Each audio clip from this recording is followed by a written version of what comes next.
حکومت آکپل دجی هبینا کردای با کوری سوریه دا مداخله کردن ویش بوی ویوتی همو گروپن چکدار دستک دان وانا تیودن سر شرب کردار رو بکن یکو دستک ده داعش ترکیه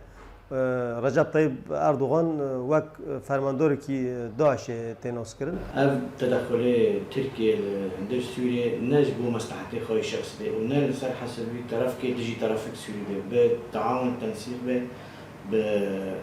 قوه سوری تفر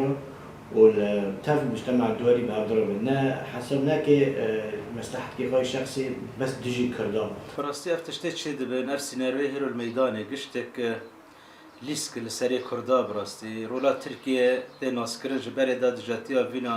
ملت کرد که نیل به أب طموحي كرديد بو موافق شارنوسي ورا ميداني تمثيله بالنتيجه يعني بس ترك لسر في شغلي يعني بدكم تصريح بري وهبي ولفتراك اردوغان وجول وحمو سياسه مدار ترك تهديد ذكرن قلت ام تجار سمحنا كل رجع بي كرسان تشتك شباب هو حاجاتك فرمازنه تركيا دغازي بريكي انه داعش بك سيناريو كليبيش خو تيكافي هندري كردستاني ونيلبه كانتونيل عفرين وكوبونيا بهفدگين خودی وقت هر ایری شکل سر کرده های اندون چهار سری به یک ریزیا گلی کرده به یک ریزیا تفکر سیاسیه چهار سریش مت خواستن برگی یکیتی کرده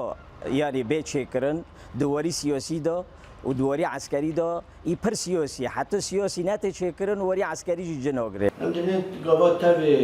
لهمبر سیاستی توش ناراست بسك بوارس كماندن دبي ملتي كرد تبع هفدر بنيرني خياك بي موقف ياك بي للدجي سياساتي توش هلبت یکیتی کردم همه